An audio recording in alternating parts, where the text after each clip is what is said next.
स्थापना करी घर को नहीं जाओ। ठीक अछि संगे संगे रुहतो मते न पचारी बोल चली जिवे कोने तमे तमे के मते देखि एमिति चमकी पड़िलो कहीं तमे कोन भाबिछ तमे एका चालाक तमे बा हे चली आसीबो आ मो चुपचाप रहि जिबे।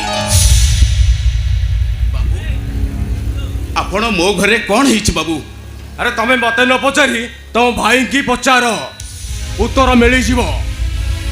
कोन हिच बाबू मो भाई किछि भूल करछि कि आपण कहउनाती? सांघातिक भूल करछे तम भाई मो झियो को बलात्कार करछे। मिछ कथा भाई सत्त गतकाली रात्रि तमे मो इज्जत सहित खेल खेली। ओ मैडम मुह संभाली कथबार्ता कर कहू आ ता नले कोन करबो तमे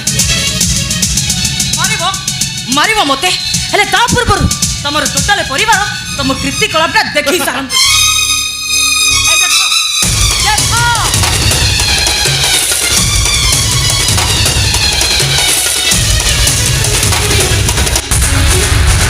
नहीं भाई ऐसा मिछ कथा भाई ऐसा मिछ कथा कोउडा मिछ अबे कोउडा मिछ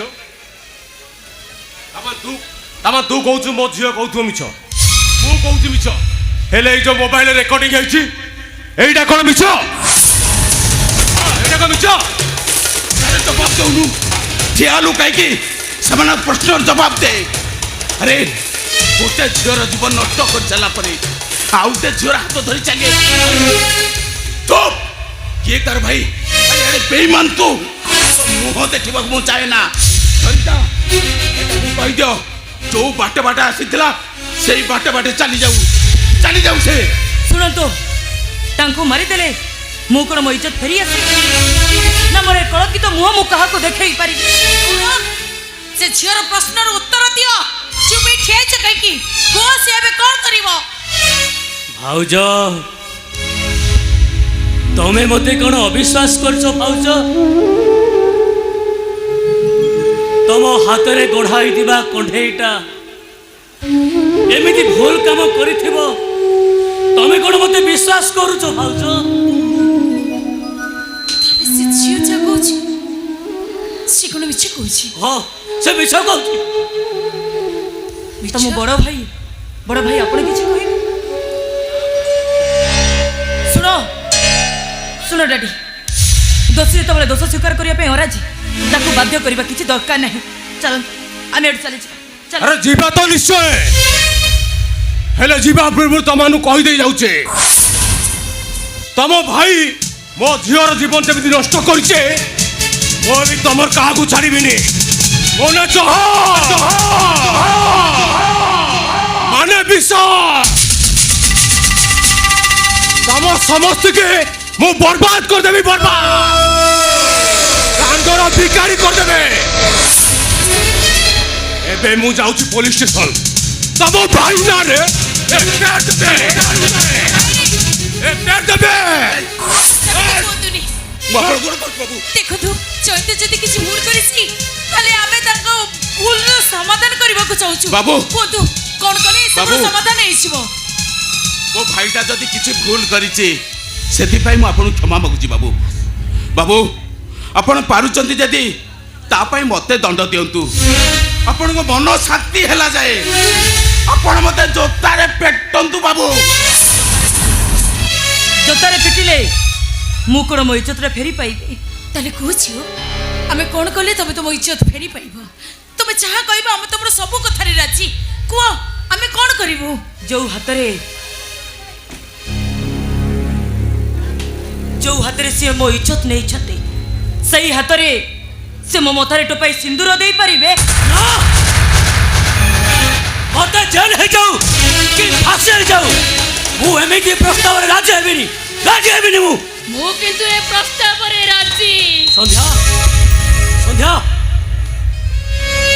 अरे तम मुंडा कोन खराब होलन संध्या? अरे आप रे तमर अवस्था कोन होबो तमे जानि परतो संध्या? हां मो जानि परछे। अरे तमे जदि मो कथा चिंता करि परथा तो ताले से जीरो जीवन सत केबेले खेल खेली न था कि मो सखा सिंदूर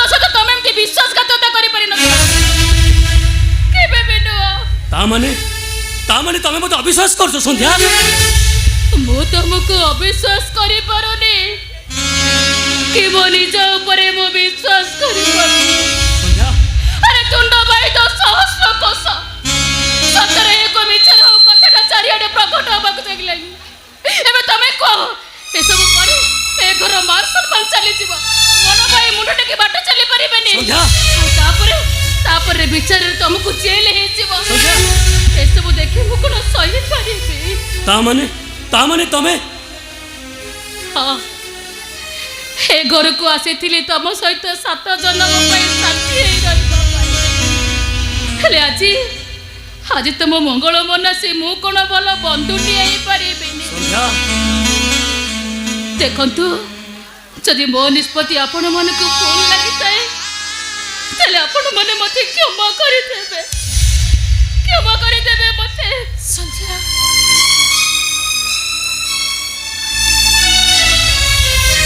ନିଅ ଚୈତ, এই ଶଙ୍ଖା ନେଇ ତମେ ତାକୁ ପିନ୍ଧେଇ ଦିଅ। ମୁଁ ପାରିବିନି ସନ୍ଧ୍ୟା।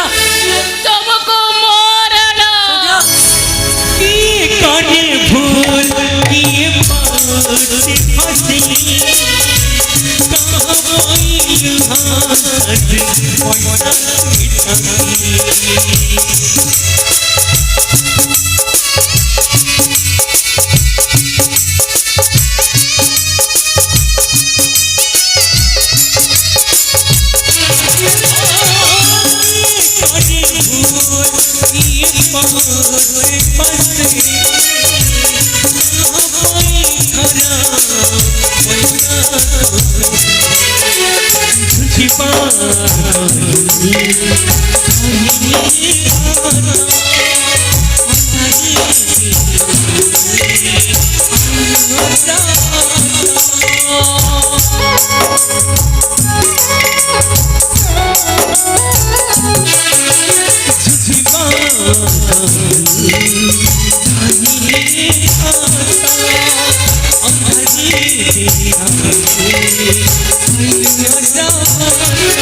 ବାରମାସୀ ଚଢ଼େଇଟା ରଙ୍ଗ ବଦଳିଲା ଭଳି ମୁଁ ମୋ ରଙ୍ଗ ବଦଳେଇ ଦେଇ ସେଠୁ ଚାଲି ଆସିଲି। ହେଲେ ସେ କୁନି ଝିଅଟା କଥା ମୋର ବହୁତ ମନେ ପଡ଼ୁଛି। କେତେ ରାହା ଧରି କାନ୍ଦୁଥିଲା। ହେଲେ ମୋ ମା ନୁହେଁ, ମୁଁ ଗୋଟେ ରାକ୍ଷସୀ। ମୁଁ ସେଠୁ ତାକୁ ଛାଡ଼ିକି ଚାଲି ଆସିଲି। ହେଲେ ଚାଲି ଆସିଲି ସିନା, ମରିବା ପାଇଁ ଚେଷ୍ଟା କରୁଥିଲି, ହେଲେ ଦୈବ ତାହା କରେଇ ଦେଲାନି। ପୁଣି ମତେ ଗୋଟେ ନୂଆ ସଂସାରରେ ବାନ୍ଧି ଦେଲା। ଆଉ ସେ ସ୍ନେହ ମମତା ବନ୍ଧନରୁ ମୁଁ କେବେ ବି ମୁକୁଳି ପାରୁନି। ସେ କୁନି ଝିଅ କଥା ମୁଁ ଏବେ ଭୁଲି ପାରୁନି। କେମିତି ବା ଭୁଲିବି? ମୁଁ ପରା ମା।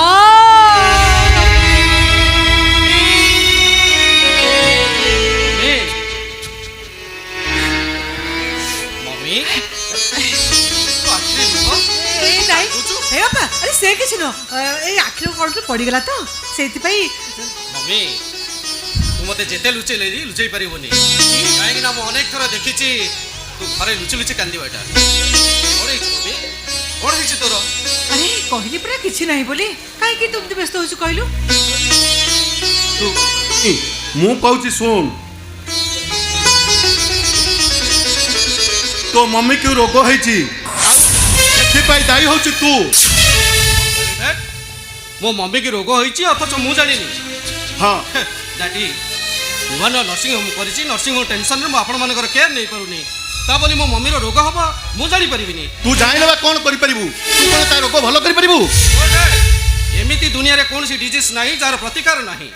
ଯଦି ମୋ ମମିର କିଛି ହେଇଛି ତାହେଲେ ମୁଁ ନିଶ୍ଚୟ ଭଲ କରିଦେବି। ଶୁଣ ଯେ, ତୋ ମମି କି ରୋଗ ହେଇଛି, ବୁଝିଲୁ କି? ତୁ ଯଦି ତା ରୋଗ ଭଲ ନ କରିପାରିବୁ ହେଲା, ଭବାନୀ ଶଙ୍କର ପଟ୍ଟନାୟକ ଇଆଡ଼ୁ ସିଆଡ଼ୁ ଗପି ଚାଲିଛି। ଓହୋ, ତମେ କ'ଣ କହିବାକୁ ଚାହୁଁଛ କହୁନ? ତାକୁ କ'ଣ କହିବାକୁ ଚାହୁଁଛ? ତାକୁ ମୋ ଦେହ କଥା ପଚାରୁଛ ତି? ହଁ ହଁ, ତମେ କାହିଁକି ଏମିତି ଅଧୈର୍ଯ୍ୟ ହଉଛ କହିଲ? ଛୋଟ ପିଲା ହେଇଛି, ପୁରା ବଡ଼ ହେଇଗଲାଣି, ଡାକ୍ତର ହେଲାଣି, ତମେ କଥାକୁ ବୁଝେଇବ କହିଲ? ଆଚ୍ଛା, ତମେ ଖାଇସାରିଲା ପରେ ମେଡିସିନ ଖାଇଛ? ହଁ, ମୁଁ ମେଡିସିନ କଥା ମୁଁ ଭୁଲି ଯାଇଛି। ହଉ ହେଲା, ଏଇଠି ଠିଆ ହେଇଥା, ମୁଁ ସାଙ୍ଗେ ସାଙ୍ଗେ ମେଡିସିନ ନେଇ ଆସୁଛି ହେଲା। ଏଇଠି ଥାଅ, ମୁଁ ଜଗି ନେଇ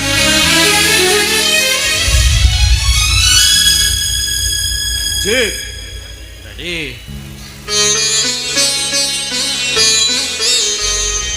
ମୋ କଥା ଥରେ ବୁଝିବାକୁ ତୁ ଚେଷ୍ଟା କର।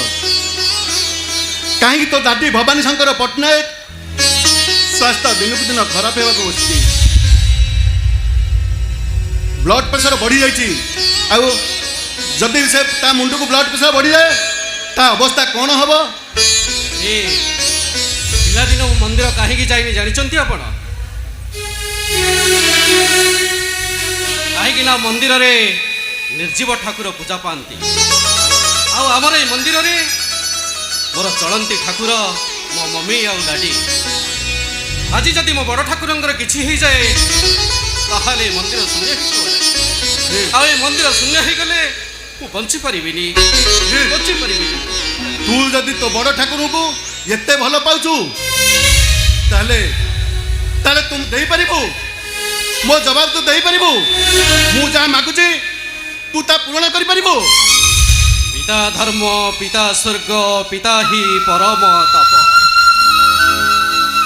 ପିତରି ପ୍ରୀତିମା ପର୍ଣ୍ଣେ ପ୍ରିୟନ୍ତି ସର୍ବଦେବତା। ଡାଡି ମାଗନ୍ତୁ, ଡାଡି କ'ଣ ମାଗିବେ ମାଗନ୍ତୁ, ଯଦି ମୋ ଦ୍ୱାରା ସମ୍ଭବ ମୁଁ ନିଶ୍ଚୟ ପୂରଣ କରିବି। ଯେ ମୋର ଏ ଘରକୁ ଗୋଟେ ଲକ୍ଷ୍ମୀ ପ୍ରତିମା ବହୁ ଦରକାର। ଡାଡି କହଛି ତୋ ଦାଦିର ଇଚ୍ଛା କ'ଣ ତୁ ପୂରଣ କରିପାରିବୁନି?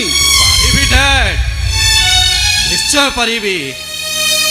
ସେଦିନ ପ୍ରଭୁ ରାମଚନ୍ଦ୍ର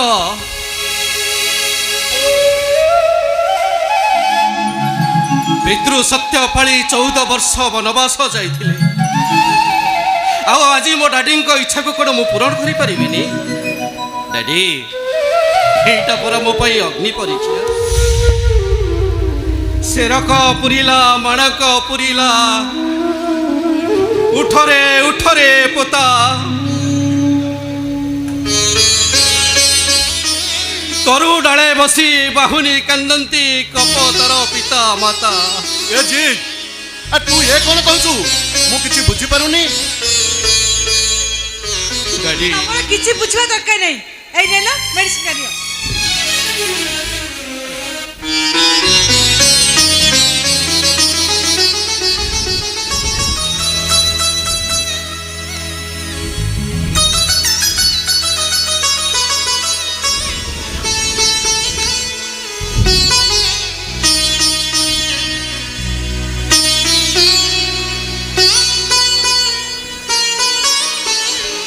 ଶୁଣ ଯେ, ମୋ କଥା ଏମିତି ତୁ ନ ଭୁଲି ଯାଉ।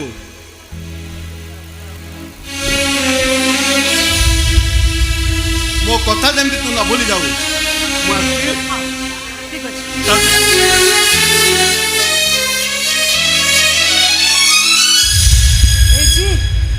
ଆରେ କ'ଣ ହେଇଛି?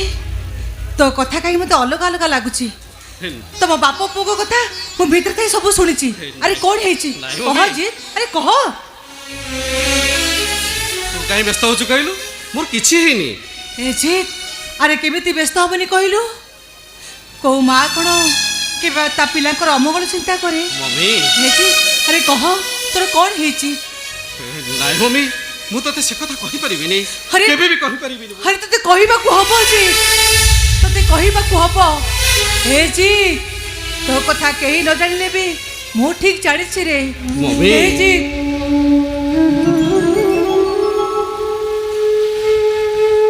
আরে তোর সবু দুঃখকু মু মো মুন্ডকু নেই তোতে তোতে খুশির হাটরে বসাই দেবে রে ମମି ଆଉ ତୋର ସବୁ ଲୁହକୁ ମୁଁ ଆଞ୍ଚୁଳ ଆଞ୍ଚୁଳ କରି ପିଇଯାଇ ମୁଁ ତୋତେ ହସରେ ବସେଇ ଦେବି ରେ ତୋ ମୁହଁରେ ମୁଁ ହସ ଫୁଟେଇ ଦେବି ହେ ଜିତ୍ ଆରେ କହ ତୋର କ'ଣ ହେଇଛି କହ ଜିତ୍ ତୋତେ ତୋ ମମ୍ମିର ରାଣ ତୁ ଶେଷରେ ରାଣ ପକେଇଦେଲୁ ମମି ତାହେଲେ ତୁ ମୋ ମୁଣ୍ଡ ଛୁଇଁ ଶପଥ କରି କହ এই কথা ତୁ ଡାଡିଙ୍କୁ କେବେ କହିବୁନି এই ଜିତ୍ ଏ କଥା ମୁଁ ଡାଡିକି କହିବିନି କହ ଜିତ୍ କହ ଆରେ ତୋର କ'ଣ ହେଇଛି କହ ମମି ତୋର ମନେ ଥିବ ବୁର୍ଲା ମେଡିକାଲରେ ପଢ଼ିଲା ଟାଇମରେ ଗୋଟେ ଆକ୍ସିଡେଣ୍ଟ ହେଇଥିଲା ହଁ ମୁଁ ତ ଶୁଣିଥିଲି ଯୋଉଥିରେ କି ମୋର 2 ଜଣ ସାଙ୍ଗଙ୍କର ସ୍ପଟ୍ ଡେଥ୍ ହେଇଥିଲା ହଁ ଏ କଥା ତ ମୁଁ ଜାଣିଛି ହେଲେ ଆଉ ଗୋଟେ କଥା ତତେ ଲୁଚେଇ ରଖିଛି ମମି କୋଉ କଥା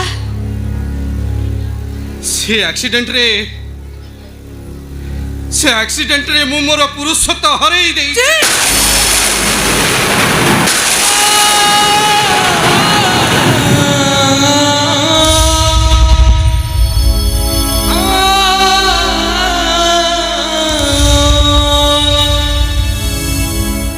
ହେ ଜିତ୍ ଆରେ ତୁ ତ ଏ କଥା କେବେ ଆମକୁ କେବେ କହିନଥିଲୁ ଆରେ କାହିଁକି କହିନଥିଲୁ ରେ এই কথা জানিଥିଲେ ଡାଡିଙ୍କର ବିପି ବଢି ଯାଇଥାନ୍ତା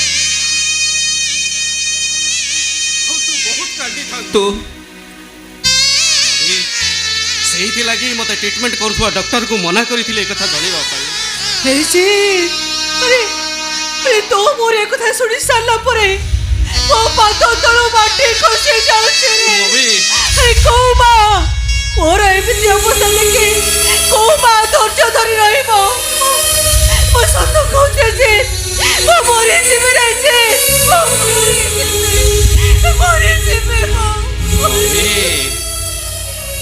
ଜୀବନ ଯୁଦ୍ଧରେ ହାରି ଯାଇଥିବା ମୁଁ ଗୋଟେ ପରାଜିତ ସୈନିକ ଆଉ ଏ ପରାଜିତ ସୈନିକ ତା ଡାଡିକୁ କଥା ଦେଇଛି ଏ ଘରକୁ ଗୋଟେ ସୁନାନା କି ବୋହୂ ଆଣେ। ତୁ କହ ମମି ତୁ କହ ମୋ ଜୀବନ ପଛେ ନର୍କେ ପଡ଼ିଥାଉ ଜଗତ ଉଦ୍ଧାର ହେଉ ଏ ମହତ ବାଣୀ କ'ଣ ଭୁଲ ଥିଲା ଯଦି ଠିକ ଥିଲା ଏ ମମି ମୋ ଜୀବନ ତ ନର୍କରେ ପଡ଼ିଛି ଆଉ ଗୋଟେ ଜୀବନକୁ କାହିଁକି ନର୍କ କାହିଁକି ତା ଜୀବନକୁ ଆଣି ତତଲା ଡହ ଡହ ଖରାରେ କଷ୍ଟ ଦେବି ବିଚାରଟା ତୋ ହାତରେ ଦେଇଯାଉଛି ମମି ତୁ ଏହାର ବିଚାର କରିବୁ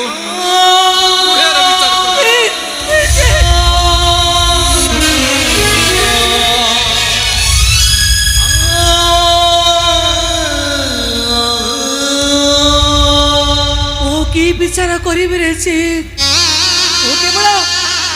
ମୁଁ କେବଳ ଫଳକୁ ଅପେକ୍ଷା କରି ରହିବି କୋଉଦିନ ହେ ଘରକୁ ନାରୀ ଟୁକୁ ଟୁକୁ ସାତକ ବୋହୂଟି ଆସିବ କି ଏ ଘର ଏ ପରିବାର ଆଶାରେ ରହିଯିବ।